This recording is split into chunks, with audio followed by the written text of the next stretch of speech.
بسم اللہ الرحمن الرحیم۔ عقیدہ ختم نبوت کورس میں خوش آمدید۔ الحمدللہ آج ہمارا 10واں لیکچر ہے۔ موضوع ہے عقیدہ ختم نبوت صلی اللہ علیہ وسلم اور ہماری ذمہ داری۔ اتحاد بین المسلمین وقت کی اہم ترین ضرورت ہے۔ دین اسلام ہی ہمارے اتحاد کی اصل بنیاد ہے۔ یہ مسلمانوں کی وحدت ملی اور فکر و عمل کا نام ہے۔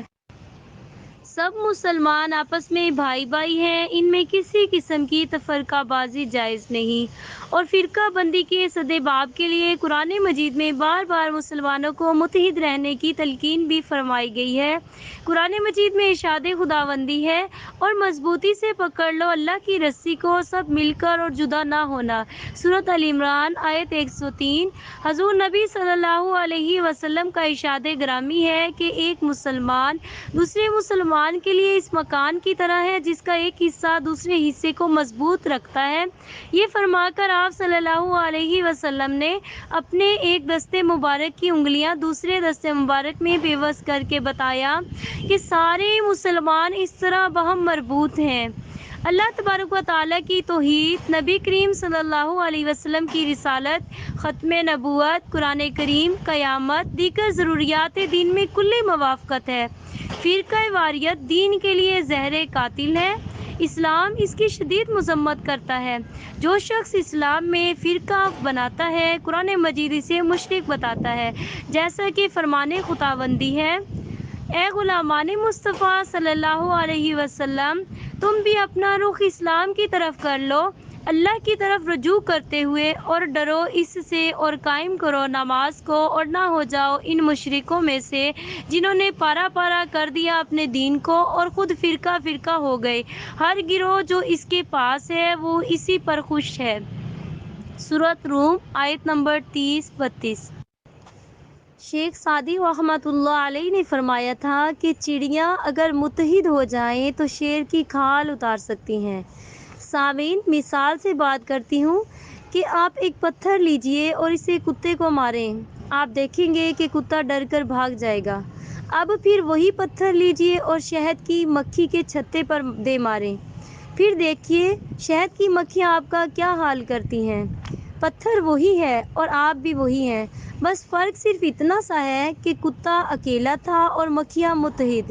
حالانکہ کتا جسم کے لحاظ سے قوی اور طاقتور ہوتا ہے، مگر مکھیاں کمزور اور جسم بھی معمولی، لیکن اتحاد نے قوی اور طاقتور بنا دیا۔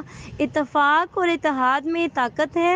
اگر ہم ایک نہ ہوئے تو پھر نہ ہماری قوم بدلے گی نہ ہمارا معاشرہ، جبکہ دشمن یعنی قادیانیت تو موقع کی تلاش میں ہی ہوتا ہے۔ امت مسلمہ کا اتحاد و یکجہتی سب سے بڑا سرمایہ ہے، جبکہ مذہبی و معاشرتی فرقہ واریت سب سے بڑی لعنت ہے۔ آئیے ایک مثال پیش کرتی ہوں کہ ایک دن میں نے ایک پھل بیچنے والے سے پوچھا، اس انگور کے گچھے کی قیمت کیا ہے؟ بولا 120 روپے کلو۔ پاس ہی الگ سے کچھ مختلف ٹوٹے ہوئے انگوروں کے دانے بھی پڑے ہوئے تھے۔ میں نے کہا اس کا بھاؤ؟ وہ صاحب کہنے لگا 45 روپے کلو۔ میں نے پوچھا اتنا کم دام کیوں؟ وہ شخص بولا جی ہیں تو یہ بھی بہت عمدہ میٹھے، لیکن یہ گچھے سے ٹوٹ گئے ہیں، اسی لیے۔ اسی طرح میرے ذہن میں یہ بات گردش کرنے لگی کہ اپنے مسلک کی بنیاد پر الگ ہونے سے ہماری قیمت آدھی بھی نہیں رہتی۔ واقعتاً اتحاد اور اتفاق میں طاقت ہے۔ اتحاد جب مٹی نے کیا تو اینٹ بن گئی، اینٹوں نے اتحاد کیا تو دیوار بن گئی، دیوار نے اتحاد کیا تو گھر بنا۔ یہ بے جان چیزیں ہیں۔ جب یہ ایک ہو سکتے ہیں تو ہم متحد کیوں نہیں ہو سکتے، جبکہ ہم انسان ہیں، بلکہ اشرف المخلوقات اور مسلمان ہیں۔ ایک صاحب نے فرمایا، میں نے جہاں تک جیل کی تنہائیوں میں اس پر غور کیا کہ پوری دنیا میں مسلمان دینی اور دنیوی ہر حیثیت سے کیوں تباہ ہو رہے ہیں، تو اس کے دو سبب معلوم ہوئے: ایک ان کا قرآن مجید چھوڑ دینا، دوسرے ان کے پاس آپس میں اختلاف اور خانہ جنگی۔ آج ہم میں ایسا کوئی نہیں ہے جو صحابہ کرام، تابعین، تبع تابعین سے زیادہ دین پر استقامت رکھتا ہو۔ ان کا موقف واضح تھا کہ اجتماعیت اور بھائی چارہ دین اسلام کا بنیادی ستون ہے، جس کی خاطر فروعات کو قربان کیا جا سکتا ہے، جبکہ اختلاف اور فرقہ پرستی دین و دنیا کے بگاڑ کا باعث ہے۔ دنیا بھر میں مسلمانوں کے کئی مسالک ہیں۔ سامعین، بعض اوقات ان مسالک کے لوگ معمولی اختلاف رائے سے آپس میں دست و گریباں ہو جاتے ہیں، بغیر کسی تحقیق کے ایک دوسرے پر کفر کا فتویٰ لگا کر باہمی نفرتوں میں اضافہ کر دیتے ہیں۔ ہمارے زوال کا اصل سبب آپس میں تفرقہ بازی اور گروہ بندی ہے۔ اسلام دشمن طاقتوں کی ہمیشہ کوشش رہی ہے کہ مسلمانوں کے مختلف مسالک کے علماء کرام کو آپس میں لڑوایا جائے تاکہ ان کی قوت مضبوط نہ ہو سکے۔ اس سلسلے میں اسلام دشمن طاقتیں غیر مرئی طریقے سے ہر قسم کے وسائل بروئے کار لاتی ہیں، چنانچہ جب مسالک کے درمیان نفرت اور عداوت کی آگ بھڑکتی ہے تو ان کے درمیان اتحاد اور اتفاق ختم ہو جاتا ہے، وہ ایک دوسرے سے سر پٹول پر اتر آتے ہیں۔ اس صورتحال کا فائدہ اٹھا کر اسلام کے خلاف نئے نئے فتنے سر اٹھانے لگتے ہیں، جس میں سراسر نقصان صرف اسلام اور مسلمانوں کا ہوتا ہے۔ کاش تفرقہ بازی کی تعلیم دینے والوں کو معلوم ہونا چاہیے کہ کسی کو مسلمان بنانا کتنی محنت، مشقت، ریاضت اور دل سوزی کا کام ہے، اور پل بھر میں کسی کو کافر بنا دینا کتنی بڑی جسارت ہے۔ انسان کانپ اٹھتا ہے کہ حضرات انبیاء کرام و رسول علیہم السلام نے جانیں لگا دیں لوگوں کو مسلمان بنانے میں، اور ہم زبان کی ایک ہی حرکت سے لاکھوں مسلمانوں کو دائرہ اسلام سے خارج کر دیتے ہیں۔ کاش ہم میں سے کسی نے اپنے کردار، اخلاق، علم، عمل اور محبت کے ساتھ کسی غیر مسلم کو حلقہ بگوش اسلام کیا ہوتا تو ہمیں اس کی قدر و قیمت کا احساس ہوتا۔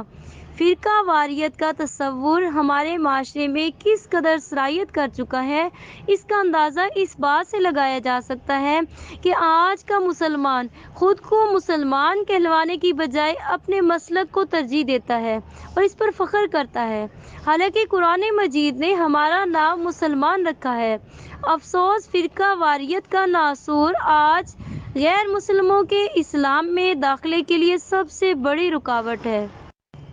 علماء کرام، مشائخ اعظام سے ہاتھ جوڑ کر درخواست کرتی ہوں کہ آپ تحفظ ختم نبوت صلی اللہ علیہ وسلم کی خاطر اتحاد امت کے لیے ایک دوسرے کے ہاتھ میں ہاتھ ڈالیں، نبی کریم صلی اللہ علیہ وسلم کی عزت و ناموس کے لیے خلوص یکجہتی کا اظہار کریں۔ تاجدار گولڑا، فاتح قادیانیت، مامور من الرسول سیدنا پیر مہر علی شاہ رحمۃ اللہ علیہ پوری دنیا میں مشہور و معروف ہستی ہیں۔ آپ اتحاد بین المسلمین کے زبردست داعی ہیں۔ قدرت نے تحفظ ختم نبوت اور رد قادیانیت کے لیے آپ کو بطور خاص تیار کیا تھا۔ تمام مسالک کے لوگوں نے 25 اگست سن 1900 یوم فتح مبین میں ایک پلیٹ فارم پر جمع ہو کر قادیانیت کے محاذ پر آپ رحمۃ اللہ علیہ کو اپنا سربراہ، نمائندہ اور امام المسلمین مانا۔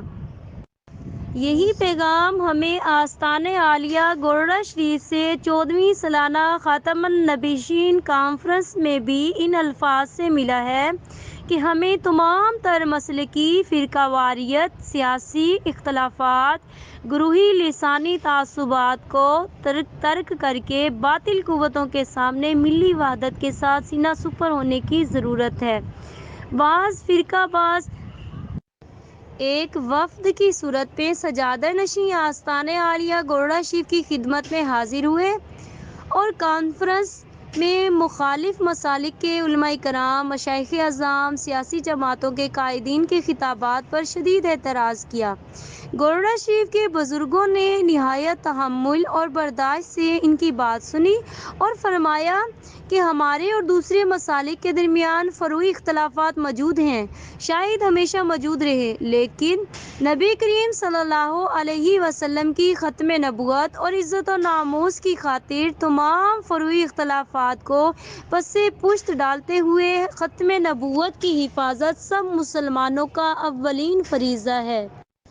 معمولی اختلافات کی خاطر سب سے بڑے مقدس مشن کو نہیں روکا جا سکتا، ورنہ منکرین ختم نبوت کو اپنی مذموم سرگرمیوں کے لیے کھلا میدان مل جائے گا اور گمراہی اور ارتداد کا ایک نیا دروازہ کھل جائے گا۔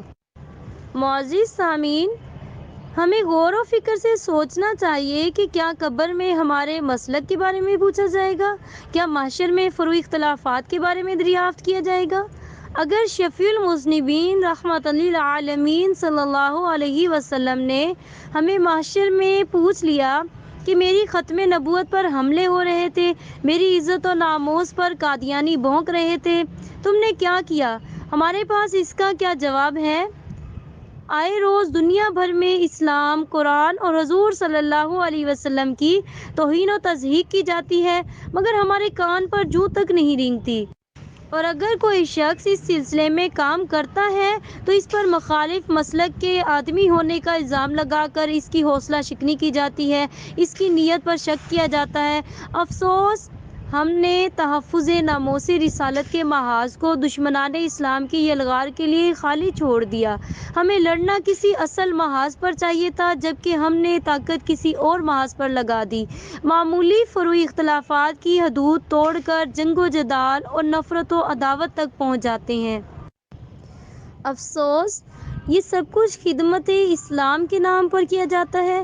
مسلکوں کی لڑائی کو جہاد کہا جاتا ہے۔ اس سلسلے میں بات منانا تو کجا، کوئی سننے کے لیے بھی تیار نہیں۔ اس رویے کو صحیح حدیث میں قوموں کی گمراہی کا سبب قرار دیا گیا ہے۔ ہمیں ایک منٹ کے لیے تنہائی میں بیٹھ کر سوچنا چاہیے کہ کیا یہ وہی مسائل ہیں جن کے لیے قرآن مجید نازل ہوا؟ کیا حضور خاتم النبیین صلی اللہ علیہ وسلم انہی مسائل کے لیے مبعوث ہوئے تھے؟ کیا صحابہ کرام نے ان مسائل کے لیے عظیم الشان قربانیاں دی تھیں؟ کیا اولیاء کرام علیہم السلام نے ان مسائل کے لیے اپنی زندگیاں وقف کی تھیں؟ جس ملک میں قادیانی اور عیسائی اپنی پوری قوت اور وسائل کے ساتھ اس پر حکمرانی کے خواب دیکھتے ہو، کھلے بندوں حضور صلی اللہ علیہ وسلم کی توہین ہو رہی ہو، اسلام اور قرآن کی تعلیمات کا مذاق اڑایا جا رہا ہو، وہاں فروئی اختلافات میں الجھ کر رہ جانا بدقسمتی نہیں تو اور کیا ہے؟ مجھے یقین ہے کہ جب ہم ان معمولی اختلافات سے بالاتر ہو کر سوچیں گے تو ہمیں سخت ندامت ہوگی۔ ہم اپنی سوچ کا رخ بدلنے کی کوشش کریں گے، اس سے نہ صرف امت کی بہت سی مشکلات حل ہو جائیں گی بلکہ پورا معاشرہ جن مہلک خرابیوں کے غار میں جا چکا ہے ان سے نجات مل جائے گی انشاءاللہ عزوجل۔ یہ ادارہ ایوان مہر علی شاہ قدس سرہ بہاولپور یونٹ عقیدہ ختم نبوت کے محاذ پر کام کرنے کے لیے اپنی نوجوان نسلوں کو اتحاد بین المسلمین کی دعوت دیتا ہے، اور یہ موجودہ دور میں ہماری ذمہ داری ہے، اور پھر اپنے اپنے دائرہ کار میں رہتے ہوئے عقیدہ ختم نبوت کے تحفظ کرنے اور دشمنان اسلام کی واردات سے واقف ہو کر ان کا رد کرنے میں ہر ممکن کوشش کرنے کا درس بھی دیتا ہے۔ آئیے یہ بھی عرض کر دوں، اگر آپ اہل علم ہیں تو آپ کا فرض اولی ہے کہ اپنے علم کو نافع بناتے ہوئے تسلسل کے ساتھ اپنے دروس اور بیانات میں طلباء طالبات کو عقیدہ ختم نبوت کی اہمیت و فضیلت اور فتنہ قادیانیت کی ریشہ دوانیوں اور شر انگیزیوں کے بارے میں آگاہ کریں، انہیں نیا جوش و جذبہ اور ولولہ تازہ عطا کریں، جھوٹے مدعی نبوت آن جہانی مرزا قادیانی کے مضحکہ خیز کردار اور کرتوتوں کے بارے میں بھی بچوں یا بچیوں کو بتائیں تاکہ کسی کی متاع ایمان نہ لوٹ سکے۔ اگر آپ کا تعلق سید فیملی سے ہے تو آپ یاد رکھیے کہ یہ آپ کے نانا جان حضرت محمد مصطفیٰ صلی اللہ علیہ وسلم کی عزت اور ناموس کا معاملہ ہے۔ ایک عام مسلمان کی نسبت آپ پر زیادہ ذمہ داری عائد ہوتی ہے۔ آپ کا اولین فریضہ ہے کہ ختم نبوت صلی اللہ علیہ وسلم کا تحفظ کریں اور اپنے سید ہونے کا حق ادا کریں۔ اگر آپ کسی عدالت میں جج ہیں تو یاد رکھیے آپ سب سے پہلے مسلمان اور بعد میں جج ہیں۔ روز قیامت ایک بڑا جج بھی ہے جس کی عدالت میں آپ کو حاضر ہونا ہے، اس لیے کوئی دباؤ، سفارش، رشوت اور دوستی تحفظ ناموس رسالت کے مقدمے میں آڑے نہیں آنی چاہیے۔ اگر آپ MNA یا MPA یا مقامی سیاستدان ہیں تو آپ کے علاقے کے کسی قادیانی کا نام مسلم ووٹوں کی فہرست میں درج نہیں ہونا چاہیے۔ اپنے علاقے میں قادیانی خواتین یا مرد کی سرگرمیوں پر کڑی نظر رکھیں۔ اگر کوئی قادیانی آئین و قانون کی خلاف ورزی کرتے ہوئے شعائر اسلام کا استعمال کرتے ہیں یا خود کو مسلمان ظاہر کرتے ہیں تو فوری طور پر اس کا نوٹس لیں۔ اگر آپ شاعر ہیں یا ادیب ہیں تو فرمان نبوی صلی اللہ علیہ وسلم کے مطابق آپ کی ذمہ داری ہے کہ مومن اپنی زبان سے بھی جہاد کرتا ہے، اس لیے تحفظ ختم نبوت کے موضوع پر فکری اور ثقافتی یلغار کے آگے بند باندھ لیں۔ اگر آپ والد یا والدہ ہیں تو اپنے بچوں کو حضور صلی اللہ علیہ وسلم کی محبت سکھائیں تاکہ زندگی کے کسی بھی مرحلے میں وہ اپنی متاع ایمان نہ کھو بیٹھیں۔ اگر آپ خاتون خانہ ہیں تو سب سے پہلے آپ کو چاہیے کہ آپ تحفظ ختم نبوت سے متعلقہ بنیادی لٹریچر ضرور پڑھیں، پھر اس سے حاصل ہونے والی معلومات کو اپنے حلقۂ اثر میں پھیلائیں، اپنے شوہر اور بچوں اور بہن بھائیوں کو تحفظ ختم نبوت کا کام کرنے کی خوب ترغیب دلائیں۔ کچن روم میں تمام قادیانی مصنوعات کی لسٹ آویزاں کریں۔ اگر آپ کسی سرکاری یا نجی کالج، اکیڈمی یا اسکول میں ٹیچر ہیں تو باقاعدگی سے اپنے اسٹوڈنٹ کو عقیدہ ختم نبوت کی اہمیت کے بارے میں ضرور آگاہ کریں اور اس سلسلے میں اپنے ادارے میں تقریری، تحریری مقابلہ جات اور انعام گھر کی طرز پر کوئی پروگرام منعقد کروائیں تاکہ ان میں اس موضوع کے متعلق معلومات حاصل کرنے کا زیادہ سے زیادہ شوق پیدا ہو۔ اگر آپ کسی بھی کالج، اکیڈمی یا دینی مدرسے میں اسٹوڈنٹ ہیں تو اپنی پڑھائی کے ساتھ ساتھ عقیدہ ختم نبوت کے تحفظ اور فتنہ قادیانیت کے متعلق رسائل، لٹریچر، کتب وغیرہ کا خود بھی مطالعہ فرمائیں اور اپنے ہم جماعتوں کو بھی اس کی ترغیب دیں۔ اگر آپ کمپیوٹر یا انٹرنیٹ جانتے ہیں تو عقیدہ ختم نبوت کے تحفظ اور رد قادیانیت کے موضوعات پر مختلف علماء کرام، دانشوروں کے ایمان افروز بیانات کو خود بھی سنیں اور دوسروں کو بھی سنائیں، اور قادیانیت کو بے نقاب کرنے یا ان کا اصلی چہرہ ان کی کتب سے دیکھنے کے لیے ختم نبوت کے چینلز سیف چشتیائی کو سبسکرائب فرمائیں اور دوسروں کو بھی ترغیب دلائیں۔ نیز جو بھی مسلمان اس محاذ پر کام کر رہے ہیں ان کا ساتھ ضرور دیں۔ اگر آپ سوشل میڈیا پر ہیں تو اپنی خودآدھاد صلاحیتوں کو تحفظ ختم نبوت کے لیے وقف کر دیں۔ اگر آپ صاحب ثروت ہیں تو آپ کو چاہیے کہ عقیدہ ختم نبوت کے تحفظ کے لیے خرچ کریں۔ اگر آپ کے والد، بھائی، شریک حیات یا کسی کاروبار سے وابستہ دکاندار ہیں تو انہیں احساس دلائیں کہ ان کی دینی غیرت و اہمیت کا تقاضا ہے کہ وہ ہر قسم کے لین دین اور خرید و فروخت میں قادیانیوں کی تمام تر مصنوعات بالخصوص شیزان وغیرہ کا مکمل بائیکاٹ کریں۔ یاد رکھیے کہ اس وقت روئے زمین پر فتنہ قادیانیت سے بڑھ کر کوئی برائی نہیں، اور اس برائی کو دیکھ کر خاموش تماشائی کا کردار ادا کرنے والے بڑے مجرم ہیں۔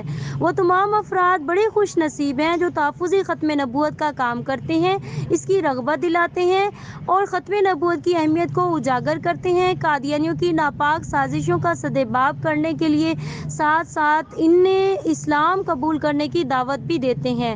اللہ تعالیٰ کے نزدیک یقیناً اس کا ثواب بہت زیادہ ہے، اور میں پھر یہی عرض کروں گی کہ تحفظ ختم نبوت کا کام کرنے کے لیے سب سے اہم بات یہ ہے کہ آپ کا دامن ہر قسم کی فرقہ واریت کی آلودگی سے پاک ہو۔ دین اسلام ہمارے اتحاد کی اصل بنیاد ہے۔ دعا ہے کہ اللہ تبارک و تعالیٰ دین اسلام کو بلند فرمائے اور باطل کو شکست فرمائے، آمین۔ بقول اقبال، قوت عشق سے ہر پست کو بالا کر دے، دہر میں اسم محمد سے اجالا کر دے، صلی اللہ علیہ وسلم۔ وآخر دعوانا ان الحمد للہ رب العالمین۔